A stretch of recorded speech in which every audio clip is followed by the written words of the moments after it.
नमस्कार, मैं आश्रुति, आप देख रहे हैं next 9 news. CM Arvind Kejriwal शुक्रवार को ही तिहाड़ जेल से अंतरिम जमानत पर बाहर निकल कर आ चुके हैं। केजरीवाल को ये बेल चुनाव को देखते हुए ही दी गई है, जिसकी तारीख 1 जून तक की निर्धारित की गई है। बीते 3 चरणों के चुनाव में केजरीवाल प्रचार नहीं कर पाए हैं, लेकिन अब दिल्ली चुनाव, हरियाणा और पंजाब के चुनाव के लिए दिल्ली सीएम जोरों शोरों से मैदान में उतरने वाले हैं। सवाल ये उठ रहे हैं कि आगामी 13 से 15 दिनों में वे कहां जाएंगे और कैसे कैसे अपना प्रचार करेंगे, क्योंकि जिस तरह से अरविंद केजरीवाल को अब रिहाई दी गई है, जिस तरह से सुप्रीम कोर्ट ने उनको अंतरिम जमानत दी गई है, इतना साफ हो चुका है कि कहीं ना कहीं अब दिल्ली में चुनावी समीकरण बदलेगा। दिल्ली में चुनावी मैदान पर आखिर किस तरह से अरविंद केजरीवाल अपनी ताल ठोकेंगे, अब ये देखने वाली बात होगी।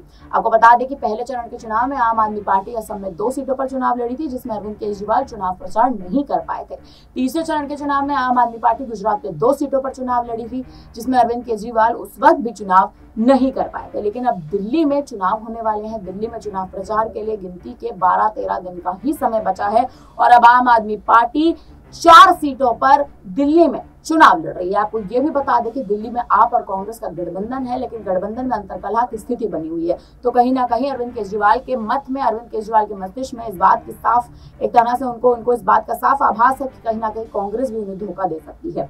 ये भी बता दें आपको कि यहाँ पार्टी को केजरीवाल के चुनाव प्रचार का फायदा हो सकता है और इतना ही समय हरियाणा के कुरुक्षेत्र की सीट के लिए भी उन्होंने निकाला है, जहां पर आम आदमी पार्टी चुनाव लड़ रही है। साथ ही पंजाब का चुनाव प्रचार भी बचा हुआ है, जहां पर आम आदमी पार्टी सभी 13 सीटों पर चुनाव लड़ने जा रही है, जब केजरीवाल के चुनाव प्रचार का आम आदमी पार्टी को फायदा हो सकता है। आम आदमी पार्टी के पास इस लोकसभा में कुल 22 सीटें हैं, जहां पर वो खुद चुनाव लड़ रही हैं, जिसमें से 4 सीटें अरविंद केजरीवाल के चुनाव प्रचार उन सीटों पर नहीं कर पाए थे और उन सीटों पर वोटिंग हो चुकी है।